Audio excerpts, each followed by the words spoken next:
All right, superhumans, it's Boomer, and I'm in the amazing Asheville, North Carolina right now.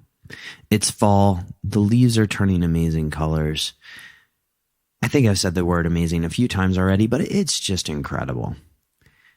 I'm here because, well, my parents live here, and it's a great place to visit.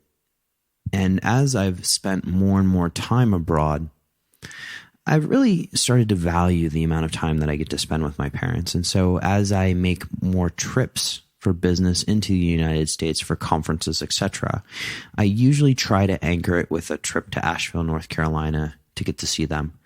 Plus, Thanksgiving's right around the corner, and to be in the US for Thanksgiving is certainly something special. But Thanksgiving, my parents, Asheville, North Carolina, those aren't really what we're going to talk about today. Today, we're going to talk about constructing a healthy home environment. Before I go any further, the show notes for this one are going to be at decodingsuperhuman.com/home environment, all one word, lowercase. And I'll link to everything that I mentioned today in the show notes. But before I delve into really what are going to be some actions and tools that you guys can use, let me remind you about the purpose of these short episodes.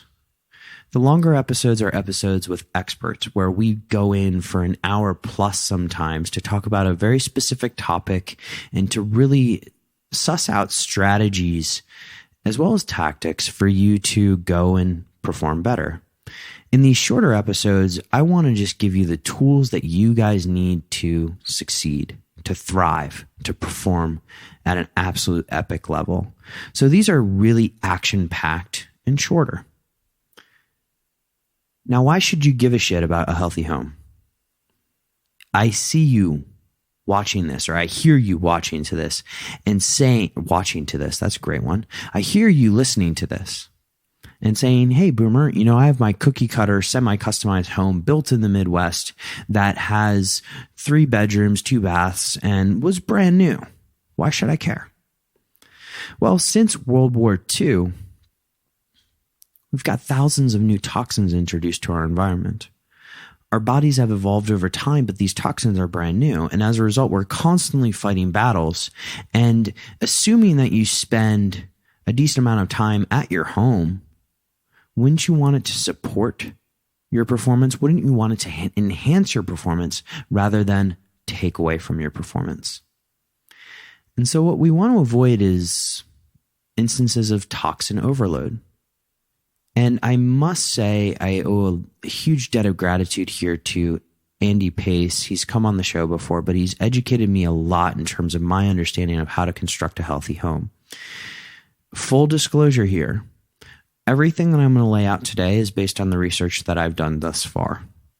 Please do your own research into this, but also note that whether it be 6 months down the line, a year down the line, new research comes out every day. And as a result, my thoughts, my opinions, my tools that I really select will change over time. And so these are reflective of my favorite tools to optimizing the home environment as of the end of November 2019. And I'm sure we'll refresh this over time. But before we delve into all these tools, why else should you care? Well, from a genetics perspective, many of us are actually predisposed to handling environmental toxins in a poor manner, especially if we're bombarded with these things all day long. There's some of the interleukin genes, which can indicate that we have predispositions to not being able to process a lot of these toxins in our environment. We're talking anything from plastic to air pollution to a number of different things. And so today, what I want to cover is ways to measure the health of your home environment, but also really just those tools where you can take action and start going on offense in your home today. So why don't we start with those tests? You guys, any of you who have been listening to the show for a very long time know that I'm a huge fan of measurement. I gather a lot of data on myself, sometimes on a daily basis, at least on a weekly basis. And certainly on a quarterly basis. In fact, let me retract that. I do gather data on myself on a daily basis. Things like the Oura Ring, my Garmin watch, etc. But today we're going to talk about how to evaluate your home. Because Lord Byron, and yes, Lord Byron, I believe, was the original one who said this, said what gets measured gets managed, and we're trying to manage a healthy home here. So the test that I would start with, there's something called the PRISM air test, which will measure toxins in your air in your home. And this you can get delivered to your home. And what happens is that you set it in the middle of your home, it takes samples of your air, and will provide you a list of toxins which you then need to get rid of. That's very useful, right? But if you have a new home, an old home, and particularly if you have an old home, or if you live in a humid climate like I did in Singapore, one of the things that you may want to look into is getting a mold inspector to come to your house. Why are mold inspectors useful? Well, many of us, myself included, have issues with mold allergies. Mold can be very cognitively draining on the body. And if you're exposed to mold and have a whole lot of brain fog, or if you just have a whole lot of brain fog, it's certainly worth paying. Hell, when I did this, it was like $50 to get an inspector to come into your house, look behind everything, and make sure that your house does not have mold embedded anywhere, really, because that can be an absolute cognitive disaster. And so we've done air, we've done mold. What about water? Well, we can certainly test for water quality. And there's a number of different websites online where you can actually look at municipal water quality in the United States. But this is one of those things that I like to look at and say, most likely my water quality is not optimal. And so rather than spending money on the test, I'm going to actually go ahead and get a device.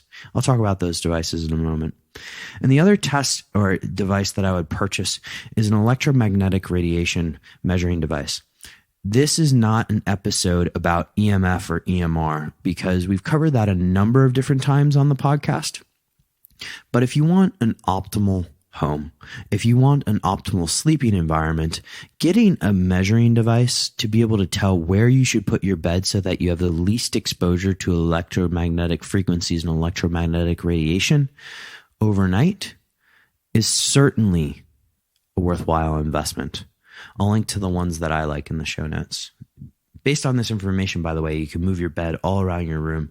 You can certainly move your bed to another room and just really locate where is the optimal point for you to have the least exposure to electromagnetic radiation overnight. And so you've done all of your tests now. And you have really a map of the toxins in your home. Well, why don't we start talking about some of the tools that we can use to optimize our home? I like to call these the Captain Planet risk factors, and I'm pretty sure I've used that analogy on the podcast before. But if you recall Captain Planet way back when, it was earth, fire, wind, water, and probably something else. They all come together and they make Captain Planet. Well, in our home, earth, to a certain extent, fire, water, wind, all of these come together and make a high-performing home. And so if we're going to construct a high-performing home, let's start by breaking down some of these Captain Planet risk factors. Air, I alluded to it earlier, but thousands of different toxins have been introduced to our environment that are new to us since World War II. Many of these actually are either off gas from things like carpet or paints or a number of different things. For instance, insulation can be one as well. And these can come into our environment and be so small, nanoparticles in our air, that we don't even notice them, and they're affecting our everyday well-being. Now, how do we rid ourselves of these particles? Certainly, HEPA air filters are a very good start, but HEPA air filters don't catch everything. And there's some certain VOCs that may actually get through. And so therefore we want to look at what is the next level of HEPA air filters, because on this show, we don't deal with average. We want to live at next level. And so if you want to live at next level, you want to remove some of those toxins. The air filters that I like that are next level and have used for the most part are Austin Air, AirDoc, Molecule, and Brid. And each of those has different functions depending on the size of your home. Certainly, if you're trying to optimize the air in a single room, like a bedroom, the Molecule is great. If you're looking for a larger space, the AirDoctor could be great. I also forgot IQ Air, and IQ Air makes a very good one, which I believe is actually medically certified. But I'll link to all of those in the show notes as well. And the point of these air filters is you can have them passively running in the background. And in the case of the AirDoctor, you can just have one or two of them in your house, and it'll cycle the air and filter out all these particles throughout the day. And so there, your air is now taken care of. Let's get into light. And some of this, there is some stipulation around electromagnetic radiation here. But like I said, I'm going to step away from that argument for a moment and just talk about light for a second. We are exposed greatly to LED bulbs. LEDs fuel our TV, they fuel most of our lights, and they're extremely efficient. They make our lives easier. We don't have to replace our bulbs as often, but they also contain more blue light in terms of spectrum. And if I'm going to optimize a home environment for performance, I'm going to be very cognizant of blue light, because blue light exposure in the evening in particular can disrupt our sleep. This is not just in our eyes, but also on our photoreceptor cells, our skin receptors are able to sense blue light in the environment. And as such, we can actually switch our light bulbs. We can also look at certain technologies that allow us to strip out certain frequencies of light throughout the day. And so when I look at light and how to optimize my light environment at home, the simple way to do it, or the cheap way to do it, maybe it's not cheap over time, but incandescent light bulbs and halogen light bulbs tend to have less blue light in their spectrum. Now, if you're filming at home, you can make yourself a little bit yellow.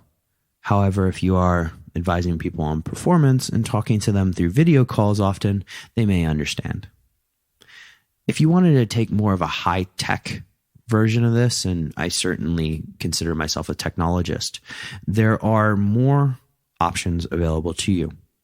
These do involve the use of Wi-Fi, which if you're electromagnetically sensitive, you may want to avoid.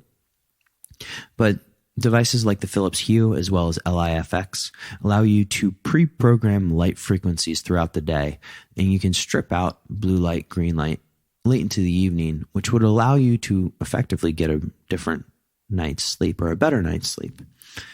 There are some people that take this as hardcore as to turning on incandescent red light late into the evening, or just red light in general to strip out the blue light, but you can take it as far as you want. On the low cost end, or the lower barrier to entry to get started, you can look at things like incandescent light bulbs and halogen lamps, or halogen light bulbs.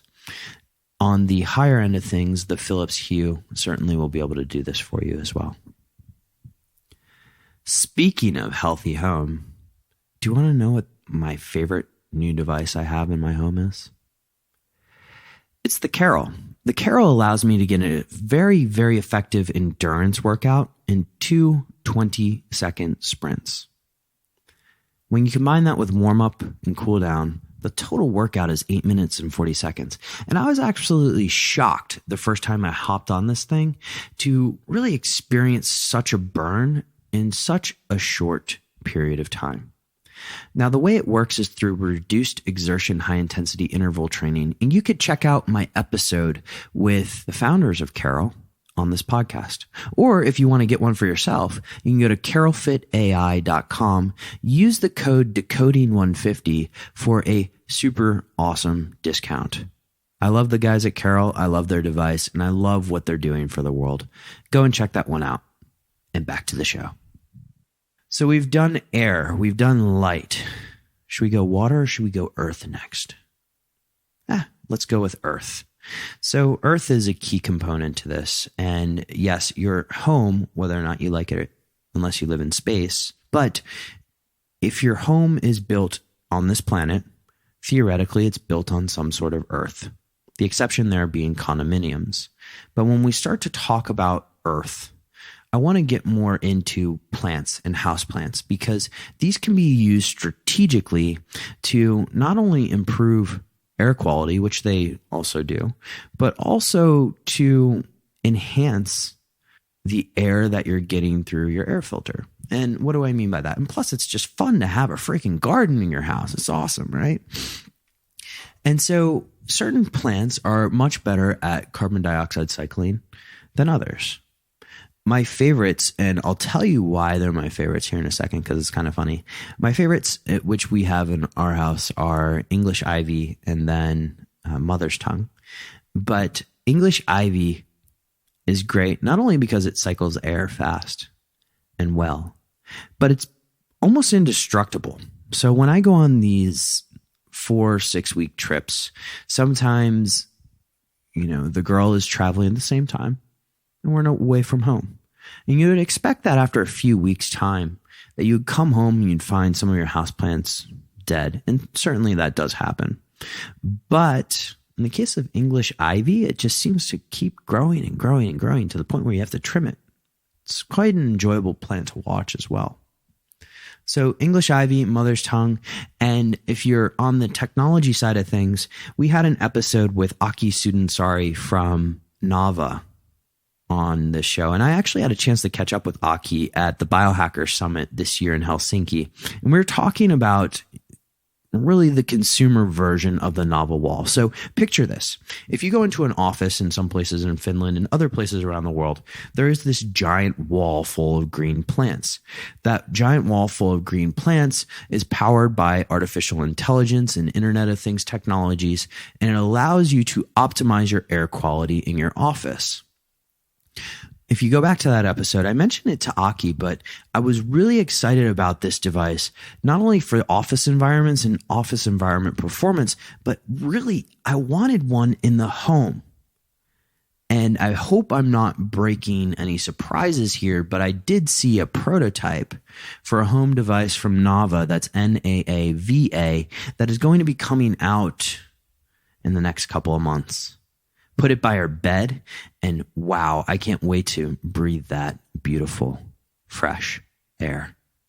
So now we've covered earth through sort of a way of plants. And by the way, certainly getting outside and grounding, that's all very important. And getting your bare feet on the earth or getting grounding mats and PaceEMF devices is very important. But those are subjects for another episode. Now, we've covered air, we've covered light, we've covered earth. Let's get into water, and I think we're going to call it quits after water today. Water is very important. Well, duh, that's for sure. If you don't drink water, chances are you're not going to live very long. But let's look at water, because tap water, in certain cases, I mean, the one that immediately comes to mind is the old Flint, Michigan story, can be downright hazardous, but water can contain certain chemicals which are just not good for you. And if that is the case, how do we optimize our water? I'm not going to go through the technologies here that I don't like. I don't necessarily want to be negative towards certain technologies that make claims that just aren't simply true. Instead, let's go through two that I like, have had exposure to in the past, or use in this moment. So those two are reverse osmosis filtering and the Berkey. First, reverse osmosis. Reverse osmosis essentially removes everything from your water, the good, the bad, the ugly. And so with that, you do have what I would, for lack of a better term, call dead water. If you are doing reverse osmosis filtering, yes, it's a very useful tool for getting rid of the bad, but you want to add back in the good. So you need mineral stones for that. The one I have at home is the Berkey, and I love my Berkey. suffice to say, it's probably one of the top 10 devices that I have in my house. But the Berkey is a way where you input tap water into your, I guess you can call it pitcher or jar or however you want to describe it. And it filters through a number of different filters. And you can certainly add filters there too. You can add fluoride filters. You can add certain other filters as well. And we'll link to all of the Berkeys in the show notes. But you can add water at, let's say, before you go to bed, and you'll have fresh, really good, high quality water first thing in the morning that you can really pour from your filter in your Berkey. Just one piece of advice for those listening out there. The Berkey does come with a plastic nozzle. I would replace that. They have a metal nozzle. It's a couple of bucks. It's worth it because nobody needs exposure to plastics. And I will round out on that plastics point. Wow, that was an unintended segue, but I'm going to go there. So plastics. Okay. This is somewhat controversial here because people will say, okay, if I have BPA-free plastics, should I just use those? I'm going to go ahead and say, why not get rid of them? There's plenty of options out there for better alternatives, some of the Yeti bottles, but also looking more towards glass. There are a few glass products out there, and I have one here, but the name escapes me, that I'll link to in the show notes, that can replace plastic indefinitely. And so I make it a point to just avoid plastic wherever I can. This includes plastic lids, anything plastic, because my belief is that, and I know from my genetics, that I have predispositions to not being able to handle environmental toxins well. Plastics include some of those thousands of toxins that have been introduced in our environment since World War II, and I don't need those in my body. So I look to replace plastic actively with things like glass. This can be dishes as well, too. All right, we're just over 20 minutes now, and so I'm going to wrap up. But the show notes for this one are at decodingsuperhuman.com/home environment. Leave me some feedback, homies, superhumans. I would love to hear from you. Podcast at decodingsuperhuman.com is where you can reach me. For those of you who have taken advantage of that, you know that I read every email. If you enjoyed this episode, please head over to iTunes. We can use some love on the ratings. In fact, I would love to get more and more ratings for the podcast. Leave us 5 stars, leave a comment, and pretty soon I'm going to start giving away some free merch. You heard it here. I think that's a 2020 plan. But thank you guys for listening as always. I appreciate you. Have an epic day.